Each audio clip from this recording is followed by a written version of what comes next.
अब बात करते हैं नागा सन्यासियों की। कुंभ की बात हो और नागा सन्यासियों की बात ना हो, ऐसा कैसे हो सकता है? क्योंकि अब जब भी शाही स्नान होता है, आप देखते हैं कि शाही स्नान के पहले नागा सन्यासी बड़े बड़े रथ में, बड़े बड़े ट्रैक्टर की सवारी के आगे पीछे आपको आगे ही दिखाई देंगे।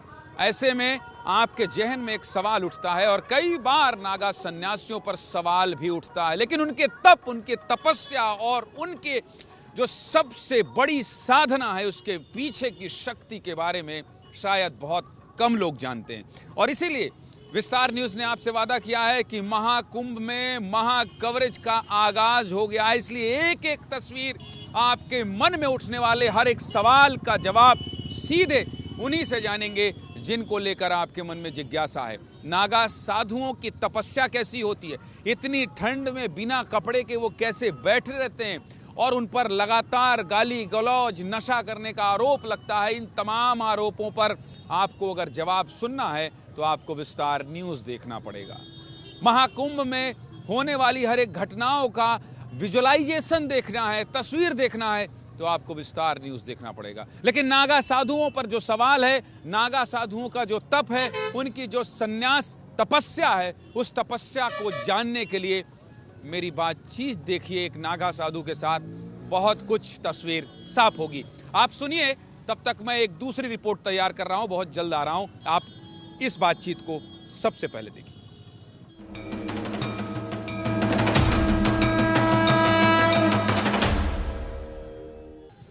कुंभ में हम लोग अलग अलग तस्वीर दिखा रहे हैं, अलग अलग रंग दिखा रहे हैं। रास्ते से गुजर रहा था तो मुझे ये चश्मा दिखाई दिया। और चश्मा कौन सी कंपनी का है महाराज जी? हाँ जी, कौन सी कंपनी? कोई भक्त दे गया, पहनो बाबा जी, आंख में ठंडा लग रहा है।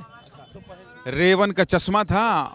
और जो है, जब आप कुंभ में आते हैं तो नागा साधु, नागा सन्यासी जो हैं, उनकी तपस्या को देखकर लगता है कि इतनी ठंड में जब आप स्वेटर और कोट पहनकर बैठे हो, तब देखिए इनकी तपस्या। और भीड़ देखिए, भीड़ दिखाइए शिवम जरा। लोग खड़े हैं एक दर्शन पाने के लिए, एक बार बात करने के लिए। अब यही सवाल है, इन्होंने मुझसे कहा बैठो भक्त और चाय पियो। देखो चाय भी पिला रहे हैं हमको। कुछ चीज़ सवाल है, जैसे सवाल मेरे मन में है, आदरणीय अमृत जी, और आप कौन से अखाड़े से हैं?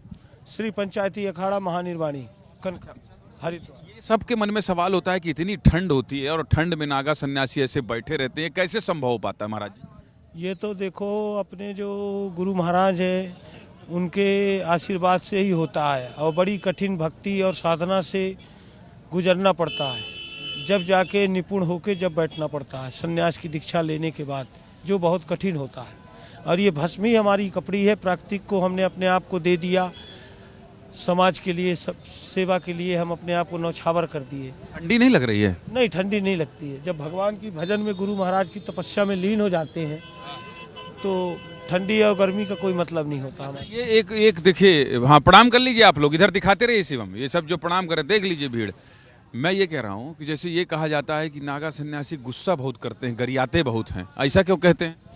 नहीं, क्या है, कोई काम ऐसा लोग कर देते हैं जिसके वजह से नाराज हो जाते हैं जी। अघोरी होते हैं वो लोग, बहुत क्रोध करते हैं नागा बाबा लोग जी। अघोर पंथ से नहीं? हम लोग अघोरी है, पर अपना क्रिया कर्म अलग अलग होता है। पूजा भी दो प्रकार की होती है, एक पूजा तामसिक होती है, एक पूजा सात्विक होती है। हाँ, तो उसी में कर्म से ही आशीर्वाद भी लेने दीजिए। उधर चले जाइए, उधर जाइए, उधर जाइए शिवम, वहां से दिखाइए, वहां से दिखाइए। हाँ, अच्छा, तो मतलब और कितने दिन आप लोग बैठेंगे? अभी 1 महीना बैठेंगे हम लोग। जो शाही स्नान होता है, सबसे पहले आप लोग उसमें जाते हैं आगे, इसका क्या महत्व है जरा बताइए गुरुजी। ये जो शाही स्नान होता है, उसमें हमारे जो आराध्य देव होते हैं, हमारे गुरु महाराज होते हैं, वो हमारे साथ चलते हैं आगे आगे।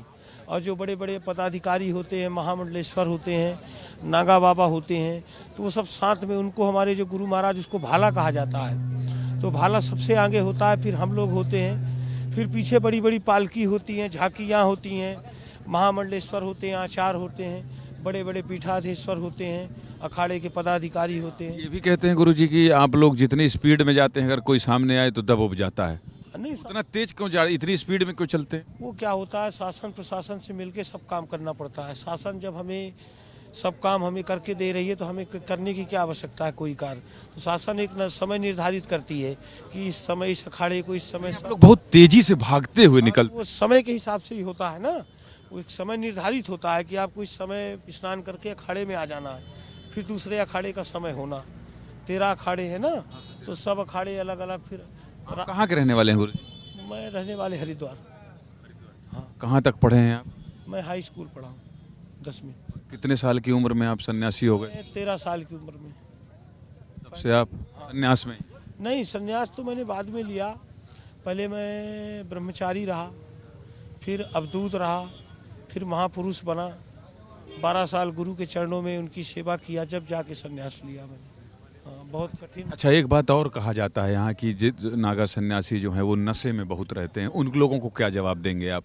नहीं, कोई नशा नहीं। नशा तो देखो भांग गांजा थोड़ा बहुत भगवान की कृपा से देखो, क्योंकि जब भगवान भोलेनाथ ने अपने नीलकंठ नाम पढ़ा तो विष पी लिए, तो उनके गले में ठंडा के लिए, क्योंकि वो जहर था, तो जहर तो ऑटोमेटिक वो होता है, जलता है, तो उसको धारण पीने के लिए, शांति के लिए भगवान भोलेनाथ में जैसे भांग गांजा चढ़ता है, तो उसी को हम लोग पीते हैं। अच्छा, जो लोग ये कहते हैं कि नागा क्यों हैं, बिना कपड़े क्यों, उनको क्या कहेंगे? आपकी कौन सा धर्म है ये, कौन सी साधना है और इसका महत्व क्या समझोगे?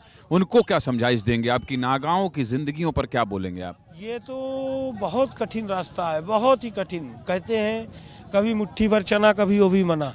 नागा बनना और सही साधु बनना और सही गुरु की राह पे चलना बहुत कठिन है, बहुत ज़्यादा। इसकी कोई व्याख्या मैं नहीं कर सकता। एक समय हर नहीं होता है, कभी ऐसा होता है, कभी भरपूर स्वागत मिल जाता है, कभी कुछ नहीं मिलता है। वन जंगल में भटकना पड़ता है, तपस्या करना पड़ता है।